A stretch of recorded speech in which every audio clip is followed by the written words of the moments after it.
ಕಾಳಿಕಾಂಬ ಆಂಜನೇಯ ಕ್ಷೇತ್ರಕ್ಕೆ ನಾನು ಈ ಹಿಂದೆ ಕೂಡ ಒಂದು 4-5 ಬಾರಿ ಬಂದಿದ್ದೀನಿ. ಚುನಾವಣಾ ಸಮಯದಲ್ಲಿ ಕೂಡ ನಾನು ಇಲ್ಲಿ ಬಂದು ಪ್ರಾರ್ಥನೆ ಮಾಡಿ ಶ್ರೀಕೃಷ್ಣ ಗುರೂಜಿಯವರ ಆಶೀರ್ವಾದ ಮತ್ತು ಅವರ ಮೂಲಕ ದೇವರ ಹತ್ರ ಪ್ರಾರ್ಥನೆ ಮಾಡಿಕೊಂಡು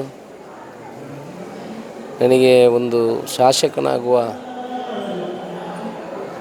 ಏನು ಇಲ್ಲಿ ಕೆಲಸ ಮಾಡಲಿಕ್ಕೆ, ಈ ಕ್ಷೇತ್ರದಲ್ಲಿ ಕೆಲಸ ಮಾಡಲಿಕ್ಕೆ, ಜನರ ಸೇವೆ ಮಾಡಲಿಕ್ಕೆ ಅನುಗ್ರಹ ಮಾಡಬೇಕು ಅಂತ ಈ ದೇವರ ಹತ್ರ ಬೇಡಿಕೊಂಡು ಹೋಗಿದ್ದೆ.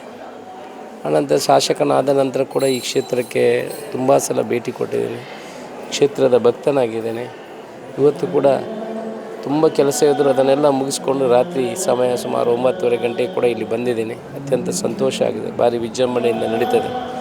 ಅತ್ಯಂತ ಸಾನ್ನಿಧ್ಯ ಇರುವಂಥ ಈ ಕ್ಷೇತ್ರ, ಪ್ರಾರ್ಥನೆ ಮಾಡಿದರೆ ಇಲ್ಲಿ ದೇವರು ಅನುಗ್ರಹ ಮಾಡುವಂಥ ಒಂದು ಕ್ಷೇತ್ರ. ತುಂಬ ಸಂತೋಷ ಆಗಿದೆ. ಈ ವರ್ಷ ನಾನು ಕೂಡ ಸುಮಾರು 9 ಲಕ್ಷ ರೂಪಾಯಿ ಅನುದಾನವನ್ನು ನಮ್ಮ MLA ನನ್ನ ಧಾರ್ಮಿಕ ದತ್ತಿ ಇಲಾಖೆ ಇದರಲ್ಲಿ 9 ಲಕ್ಷ ರೂಪಾಯಿ ಅನುದಾನವನ್ನು ಕೂಡ ಈ ಕ್ಷೇತ್ರಕ್ಕೆ ಕೊಟ್ಟಿದ್ದೀನಿ. ಇಲ್ಲಿ ಬರುವಂಥ ರಸ್ತೆಗೆ 10 ಲಕ್ಷ ರೂಪಾಯಿ ಅನುದಾನವನ್ನು ಕೊಟ್ಟಿದ್ದೀನಿ.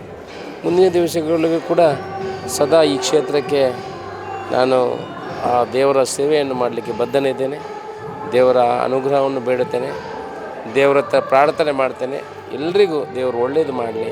ಪುತ್ತೂರಿನ ಅಭಿವೃದ್ಧಿ ಆಗಬೇಕು. ಮೆಡಿಕಲ್ ಕಾಲೇಜು, ಇಲ್ಲಿ ಓದುತ್ತಿರುವಂಥ ಮಕ್ಕಳಿಗೆ ವಿದ್ಯಾಭ್ಯಾಸದ ಜೊತೆಗೆ ಉದ್ಯೋಗ ಕೂಡ ಸಿಗಬೇಕು. ಅದು ನಮ್ಮ ಕನಸು. ಇದನ್ನು ಟೂರಿಸಮ್ ಆಗಿ ಕನ್ವರ್ಟ್ ಮಾಡಬೇಕು. ಇದಕ್ಕೆಲ್ಲ ಬರೀ ನಾವು ಪ್ರಯತ್ನ ಮಾಡಿದರೆ ಸಾಕಾಗುತ್ತೆ. ನಮ್ಮದು ಪ್ರಯತ್ನ ಮಾತ್ರ, ದೇವರ ಆಶೀರ್ವಾದನೂ ಬೇಕಾಗ್ತದೆ. ದೇವರು ಪ್ರಯತ್ನ ಮಾಡಿದರೆ ಆಶೀರ್ವಾದ ಕೊಡ್ತಾರಂತೆ. ಬಹುಶಃ ಎಲ್ಲರ ಆಶೀರ್ವಾದ ಇರಲಿ, ಪುತ್ತೂರು ಅಭಿವೃದ್ಧಿ ಆಗಲಿ. ಈ ದೇವರು ಇವತ್ತು ಮಾಡ್ತಾ ಇರುವಂಥ ಈ ಜಾತ್ರೋತ್ಸವ ಏನಿದೆ, ಇದನ್ನು ದೇವರು ಸ್ವೀಕಾರ ಮಾಡಲಿ, ಸಾನ್ನಿಧ್ಯ ವೃದ್ಧಿ ಆಗಲಿ, ದೇವರೆಲ್ಲರೂ ಒಳ್ಳೇದು ಮಾಡಲಿ.